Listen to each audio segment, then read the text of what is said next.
الحمد للہ رب العالمین الرحمن الرحیم مالک یوم الدین ایاک نعبد و ایاک نستعین اہدنا الصراط المستقیم صراط الذین انعمت علیہم غیر المغضوب علیہم ولا الضالین اللہم صلی علی محمد وعلی آل محمد كما صليت على إبراهيم وعلى آل إبراهيم إنك حميد مجيد اللهم بارك على محمد وعلى آل محمد كما باركت على إبراهيم وعلى آل إبراهيم إنك حميد مجيد۔ اللہ تعالیٰ کا بہت بڑا انعام، احسان، کرم اور فضل ہے۔ دین کی نسبت سے اللہ تعالیٰ نے ہمیں آپس میں جوڑا ہے۔ دنیا میں جتنے رشتے ہیں سب سے مضبوط رشتہ دین اور ایمان کا ہے۔ رسول اکرم صلی اللہ علیہ وسلم نے ارشاد فرمایا، المسلم اخو المسلم، مسلمان مسلمان کا بھائی ہے۔ یہ جو دین کی بنیاد پر رشتہ ہے یہ مضبوط ترین رشتہ ہے۔ یہ رشتہ دنیا میں بھی کام آئے گا، موت کے بعد بھی کام آئے گا۔ اللہ تعالی ہمارے اس تعلق کو مزید مستحکم اور مضبوط فرما دے۔ دین کی بنیاد پر جو تعلقات ہوتے ہیں وہ بہت پختہ اور مضبوط ہوتے ہیں۔ جو دنیاوی اغراض کی بنیاد پر تعلق ہوتے ہیں وہ بہت کمزور ہوتے ہیں۔ چونکہ دین قوی ہے تو دین کی بنیاد پر تعلق بھی قوی ہوتے ہیں۔ دنیا کمزور اور ضعیف ہے تو دنیا کی بنیاد پر تعلقات بھی کمزور اور ضعیف ہوتے ہیں۔ اصل رشتے دین، اسلام اور شریعت کی بنیاد پر ہے۔ رسول اکرم صلی اللہ علیہ وسلم کی ایک حدیث ہے، آپ نے ارشاد فرمایا، سبعۃ یظلھم اللہ فی ظلہ یوم لا ظل الا ظلہ۔ 7 قسم کے افراد وہ ہیں کہ جن کو اللہ تعالی قیامت کے دن اپنے عرش کا سایہ نصیب فرمائیں گے، جب اللہ تعالیٰ کے عرش کے علاوہ اور کوئی سایہ نہیں ہوگا۔ ان میں سے رسول اکرم صلی اللہ علیہ وسلم نے تذکرہ فرمایا 2 افراد، رجلان وہ لوگ ہیں کہ جو اللہ کی محبت پر جمع ہوتے ہیں، اجتماع فی اللہ و تفرقا علیہ، اور اللہ کی محبت پر جدا ہوتے ہیں۔ اللہ کے لیے ملتے ہیں، اللہ کے لیے الگ ہوتے ہیں۔ اللہ تعالیٰ مجھے اور آپ کو اس کا مصداق بنا دے۔ ہمارا آج جمع ہونا اللہ کے نام پر ہے، اللہ کی وجہ سے ہے، اللہ کے دین کی وجہ سے ہے۔ اللہ تعالیٰ اس جمع ہونے کو قیامت کے دن اللہ تعالیٰ کے عرش کے سایہ ملنے کا، سایہ نصیب ہونے کا ذریعہ بنا دے۔ یہ اللہ کا بہت بڑا کرم اور اللہ کا بہت بڑا احسان ہو۔ جب دین کی بنیاد پر تعلقات بنے تو اس سے فائدہ دین کا اٹھانا چاہیے۔ دنیا کے فوائد تو جو اللہ نے مقدر میں لکھے مل ہی جائیں گے۔ اگر دین کی بنیاد پر تعلق عالم سے ہے، اس کے علم سے نفع اٹھائیں۔ دین کی بنیاد پر تعلق عورت سے ہے، وہ آپ کی بیوی ہے، جائز نفع حاصل کریں۔ شریعت کی بنیاد پہ تعلق بنتے ہیں تو جس طرح کا تعلق ہے اس طرح کے نفع حاصل کریں۔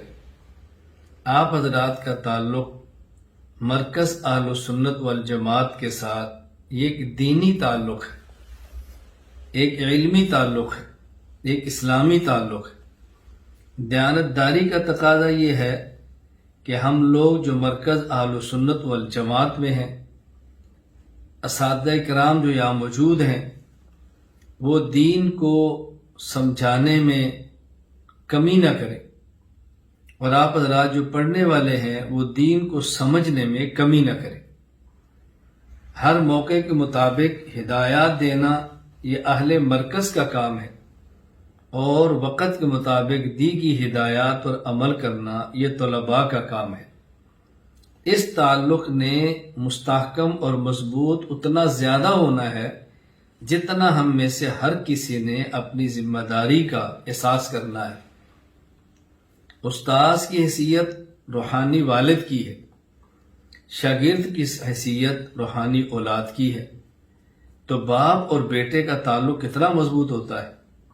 باپ کو چاہیے کہ شفقت اور محبت کا مظاہرہ کرے، اولاد کو چاہیے اپنے والد کی خدمت، اپنے والد کی اطاعت کا مظاہرہ کرے، پھر تعلقات مستحکم اور مضبوط ہوتے ہیں۔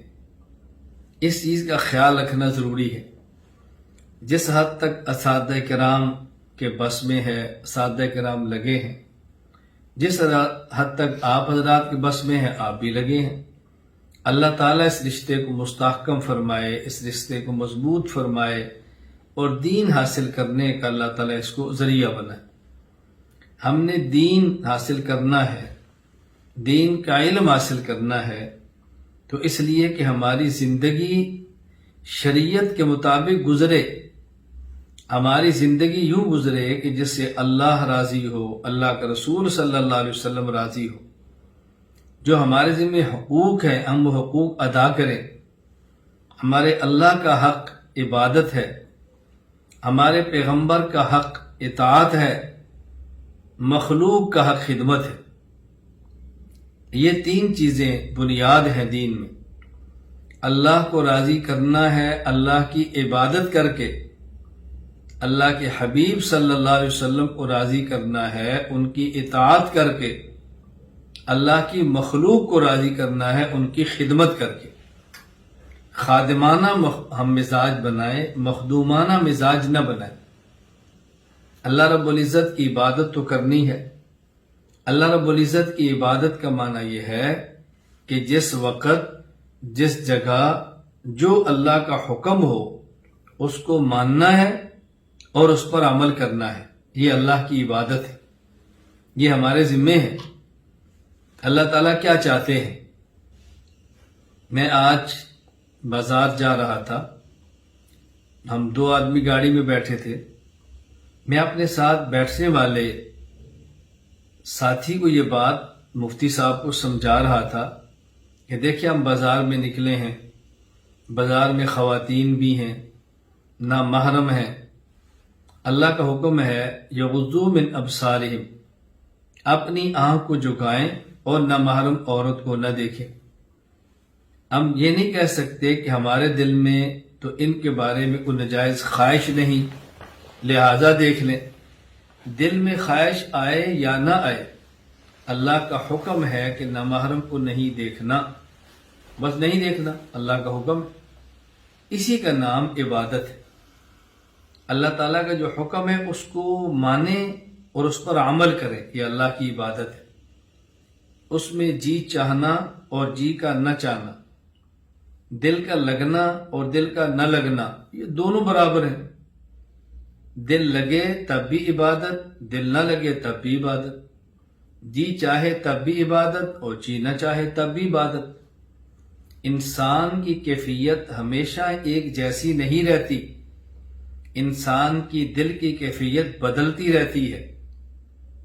کبھی دل کی کیفیت ایسی ہوتی ہے، عبادت میں لطف آتا ہے، سرور آتا ہے، آنکھوں سے آنسو گرتے ہیں اور عبادت میں لذت محسوس ہوتی ہے، اور کبھی طبیعت ایسی ہوتی ہے اور دل کی کیفیت ایسی ہے کہ عبادت بوجھ محسوس ہوتی ہے، آنکھ رونے کے لیے تیار نہیں ہوتی، زبان ساتھ نہیں دیتی، قلب متوجہ نہیں ہوتا، مانگنے کو اللہ تعالیٰ سے دل نہیں کرتا۔ صوفیاء کی اصطلاح میں ان 2 کیفیتوں کا نام ہے بسط اور قبض۔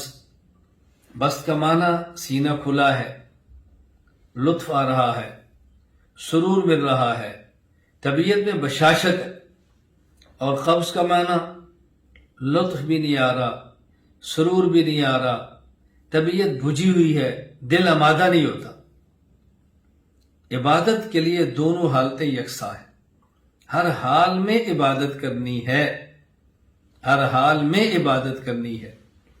حکیم الامت، مجدد الملت مولانا اشرف علی تھانوی نور اللہ مرقدہ کو حضرت کے ایک مرید نے لکھا کہ حضرت عبادات میں مزہ نہیں آ رہا. حضرت نے بطور مزاح فرمایا کہ مزہ مزی میں ہے، عبادات میں نہیں ہے. مقصد کیا تھا کہ ہم عبادات لذت اور مزے کے لیے نہیں کرتے، عبادات تو اللہ کا حکم سمجھ کر کرتے ہیں. بلکہ میں ایک بات عرض کیا کرتا ہوں، اگر دل میں بشاشت ہو، قلب میں انشراح ہو، انسان پر سرور کی کیفیت ہو، لطف آ رہا ہو تو عبادت آسان ہے، اور یہ کیفیت نہ ہو تو مشکل ہے. تو عبادت تو امر تکلیفی ہے.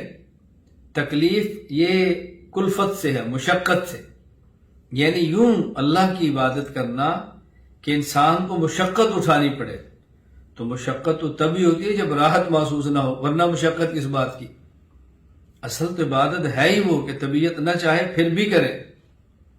رمضان مبارک، گرمی کا مہینہ، اسباب موجود نہیں، گرمی بہت سخت ہے، پیاس لگ رہی ہے، بھوک لگ رہی ہے، روزہ پھر بھی رکھنا ہے، یہ ہے روزہ. اور اگر پیاس بھی نہ لگے، بھوک بھی نہ لگے، پھر روزہ رکھیں، روزہ تو پھر بھی ہے، لیکن ظاہر ہے دونوں روزوں میں کتنا فرق ہے. یہ بات اچھی طرح ذہن نشین فرما لیں. ہمارے بہت سارے احباب یہ بات فرمایا کرتے ہیں، بس مولانا صاحب دعا کریں، آج کل عبادت میں مزہ نہیں آ رہا. میں نے کہا مزہ نہیں آ رہا پھر کیا ہوا؟ عبادت کی توفیق مل رہی ہے، اصل تو یہی ہے. عبادت کی توفیق مل رہی ہے، اصل تو یہی ہے. یہ بہت بڑا اللہ کا کرم ہے، بہت بڑا اللہ کا احسان ہے، بہت بڑا اللہ کا احسان. اللہ ہمیں یہ بات سمجھنے کی توفیق عطا فرمائے. ایک تو اللہ کی عبادت کرنی ہر حال میں، جس وقت جس جگہ جو اللہ کا حکم ہو اس کو ماننا اور اس پر عمل کرنا، یہ اللہ کی عبادت ہے. اللہ تعالیٰ اسی سے خوش ہوتے. رسول اکرم صلی اللہ علیہ وسلم کی اطاعت کرنی ہے، یعنی اللہ کا حکم جس جگہ اور جس وقت آئے یہ دیکھنا ہے کہ اس جگہ اس وقت ہمارے پیغمبر کا طریقہ کیا ہے. عبادت اللہ کی ہے، طریقہ رسول اللہ صلی اللہ علیہ وسلم کا ہے. عبادت خدا کی ہے، طریقہ مصطفیٰ کا ہے صلی اللہ علیہ وسلم. اللہ کے نبی اس اطاعت سے خوش ہوتے ہیں، اور حضور کی خوشی سے اللہ خوش ہوتے ہیں، اللہ راضی ہوتے ہیں.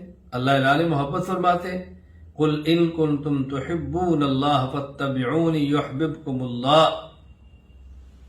فرمایا کہ تمہیں میری محبت کا دعویٰ ہے، میرے پیغمبر کی اتباع کرو، اللہ تمہیں اپنا محبوب بنا دے گا. تو رسول اکرم صلی اللہ علیہ وسلم کو اطاعت سے راضی کرنا ہے، اللہ کے نبی صلی اللہ علیہ وسلم کی اطاعت کرنی ہے. طریقہ کیا ہے؟ اللہ کے پیغمبر کا. اس لیے جب ہم نے کلمہ پڑھا تو ہمارے کلمے کے دو جز ہیں، لا الہ الا اللہ محمد الرسول اللہ صلی اللہ علیہ وسلم. دعوت اور تبلیغ کے لیے نکلیں تو وہاں یہ بات سمجھائی جاتی ہے. دعوت دینے والا یہ دعوت دیتا ہے کہ ہم نے کلمہ پڑھا ہے، لا الہ الا اللہ محمد الرسول اللہ صلی اللہ علیہ وسلم. اس کلمہ میں اللہ سے وعدہ کیا ہے، اے اللہ تیرے حکموں پر چلیں گے اور تیرے پیغمبر صلی اللہ علیہ وسلم کے تیرے حکموں کو مانیں گے اور تیرے پیغمبر صلی اللہ علیہ وسلم کے طریقوں پر چلیں گے. تو لا الہ الا اللہ یہ عبادت خدا، محمد رسول اللہ یہ ہے اطاعت مصطفیٰ. تو اللہ کو عبادت سے راضی کرنا ہے، اللہ کے پیغمبر کو اطاعت سے راضی کرنا ہے، اور اللہ کی مخلوق کو خدمت سے راضی کرنا ہے. خادمانہ مزاج، اللہ اکبر، خادمانہ مزاج. والد اس کا حق ہمارے اوپر کیا ہے؟ یہ اس کی خدمت. والدہ اس کا حق ہمارے اوپر کیا ہے؟ یہ ان کی خدمت. بیٹا اس کا ہمارے اوپر حق کیا ہے؟ یہ اس کی خدمت. بیٹی اس کا حق ہمارے اوپر کیا ہے؟ یہ اس کی خدمت. بہن ہمارے اوپر اس کا حق کیا ہے؟ یہ اس کی خدمت. بیوی اس کا ہمارے اوپر حق کیا ہے؟ یہ اس کی خدمت. استاذ ان کا ہمارے اوپر حق کیا ہے؟ ان کی خدمت. اعزہ اقارب رشتہ دار، ان کا ہمارے اوپر حق کیا ہے؟ یہ ان کی خدمت، یہ خادمانہ مزاج، یہ خادمانہ سوچ، یہ خادمانہ فکر، یہ شریعت ہے۔ جب خادمانہ مزاج بن جائے تو پھر انسان اس بنیاد پہ نہیں سوچتا کہ میں نے کس کس سے اپنا حق وصول کرنا ہے، پھر وہ سوچتا ہے کہ میں نے کس کس کا حق ادا کرنا ہے۔ گھروں میں، خاندان میں، سوسائٹی میں فساد تب شروع ہوتا ہے جب حقوق مانگے جاتے ہیں، حقوق وصول کیے جاتے ہیں، جب خدمت کرانے کی بات کی جاتی ہے، اور جب حق دیے جاتے ہیں، حق دینے کی بات کریں، خدمت کرنے کی بات کریں، پھر فساد اور لڑائی اور جھگڑا نہیں ہو سکتا۔ تو ہم اپنا خادمانہ مزاج بنائیں، جو ہمارے ذمہ کسی کا حق ہے ہم ان حقوق کو ادا کریں۔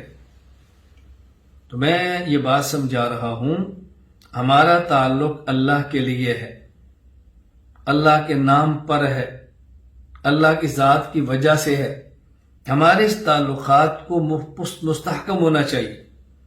ہم دین کا علم سیکھیں، شریعت کا علم سیکھیں، اس کے مطابق عمل کریں۔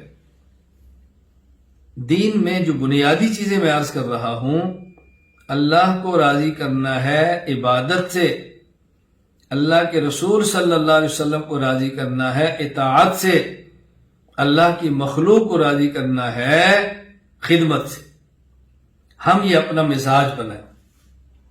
2 سالہ علم دین کورس میں ہم یہ دیکھیں اللہ کا حق کیا ہے، اللہ کی عبادت کیسے کریں، رسول اکرم صلی اللہ علیہ وسلم کی اطاعت کیسے کریں، مخلوق کی خدمت کیسے کریں۔ میں اس کو دوسری طرح سمجھانے لگا ہوں۔ ہم اس 2 سالہ علم دین کورس میں یہ بات سمجھیں کہ اللہ کے احکام کون کون سے ہیں۔ ہم 2 سالہ علم دین کورس میں سمجھیں رسول اکرم صلی اللہ علیہ وسلم کی مبارک سنتیں اور آپ کے مبارک طریقے کیا ہیں۔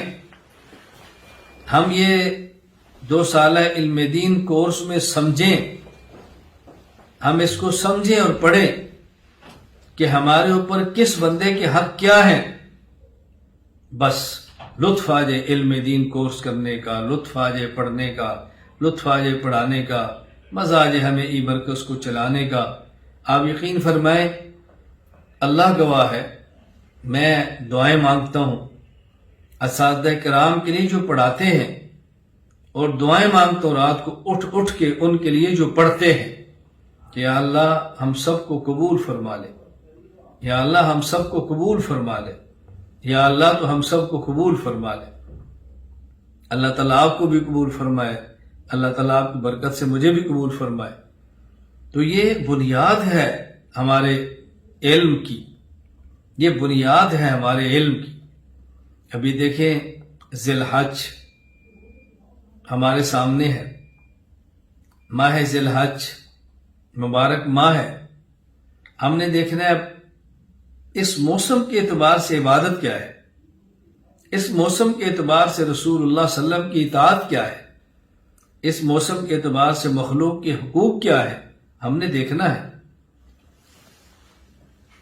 9 ذی الحج تک، عشرہ ذی الحج، عشرہ تو کہتے ہیں نا 10 کو تو عید ہے، 9 ذی الحج کے روزے، اللہ اکبر، ہر ایک دن کا اجر 1 سال کے روزوں کے برابر، ہر رات کی عبادت کا اجر لیلۃ القدر کے برابر۔ ہم آج نیت کریں کہ ہم انشاءاللہ اللہ توفیق عطا فرمائے تو روزے رکھیں گے، ورنہ جتنے رکھ سکے رکھیں گے، رات کا قیام کریں گے، جتنا کر سکے کریں گے، 2 رکعت پڑھ لیں، کچھ نہ کریں، عشاء کی نماز پڑھ کے سو جائیں جماعت کے ساتھ، صبح فجر کی نماز پڑھیں تہجد کے ساتھ، فجر کی نماز پڑھیں جماعت کے ساتھ، انشاءاللہ پوری رات عبادت میں لکھی جائے گی۔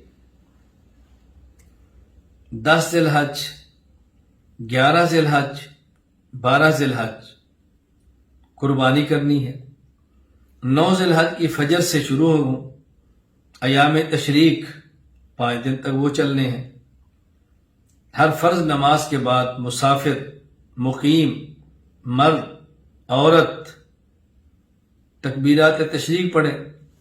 مرد اونچی آواز سے، عورت آہستہ، ایک بار پڑھنا ہے۔ پھر ان دنوں میں قربانی ہے، بہترین جانور، اچھے سے اچھا جانور اللہ توفیق عطا فرمائے اونٹ ذبح کرے، اللہ توفیق عطا فرمائے گائے ذبح کرے، بھینس ذبح کرے، اللہ تعالیٰ توفیق عطا فرمائے اچھے سے اچھا بکرا اور دمبا ذبح کرے۔ میں تو اکثر اپنے احباب سے گزارش کیا کرتا ہوں جن کا مجھ سے بہت قریبی تعلق ہے، میں کہتا ہوں اگر آپ کے پاس وسعت ہے تو اونٹ کی قربانی بھی کریں، گائے کی بھی کریں، بکرا چھترے کی بھی کریں، تاکہ تینوں قسمیں قربانی کے اندر آ جائیں۔ میں بحمد اللہ تعالیٰ خود اس کا اہتمام کرتا ہوں، اونٹ میں بھی حصہ ڈالتا ہوں، گائے میں بھی حصہ ڈالتا ہوں، اور کوشش کرتا ہوں کہ بکرے کی بھی قربانی ہو، تاکہ ساری اقسام جو قربانی کی ہیں وہ ادا ہو جائے۔ اللہ تعالیٰ ہمیں توفیق عطا فرمائے سب کو۔ تو آنے والے موسم میں مسائل سیکھیں انشاءاللہ العزیز۔ مسائل قربانی کے عنوان پر تفصیلاً گفتگو میری ہفتہ اور اتوار ان کی رات کو ہوگی، پاکستانی وقت کے مطابق 9 سے 11 بجے، 2 گھنٹے ہفتہ اور 2 گھنٹے اتوار رات کو۔ اس میں ہمارے جو قربانی کے مسائل ہیں، خصوصاً اختلافی مسائل، اس کو انشاءاللہ دلائل کے ساتھ، شر و بس کے ساتھ بیان کیا جائے گا تاکہ الجھن باقی نہ رہے۔ خیر، میں نے آپ کی خدمت میں جو بات عرض کی ہے، میں سبق کی طرح اس کو بیان کر رہا ہوں، سبق کی طرح پیش کر رہا ہوں۔ آج کے آپ اس کو سبق سمجھ لیں۔ اللہ تعالیٰ کو عبادت سے راضی کرنا ہے، اللہ کے رسول صلی اللہ علیہ وسلم کو اطاعت سے راضی کرنا ہے، اور اللہ تعالیٰ کی مخلوق کو ان کی خدمت سے راضی کرنا ہے۔ تو ہم نے عابدانہ مزاج بنانا ہے، مطیعانہ مزاج بنانا ہے، خادمانہ مزاج بنانا ہے۔ اللہ تعالیٰ مجھے بھی، اللہ تعالیٰ آپ کو بھی اپنی عبادت کی توفیق عطا فرمائے، اپنے رسول صلی اللہ علیہ وسلم کی اطاعت کی توفیق عطا فرمائے، اپنی مخلوق کی اللہ میں خدمت کی توفیق عطا فرمائے۔ اللہ تعالیٰ مجھ سے بھی راضی ہو جائے، اللہ تعالیٰ آپ سے بھی راضی ہو جائے۔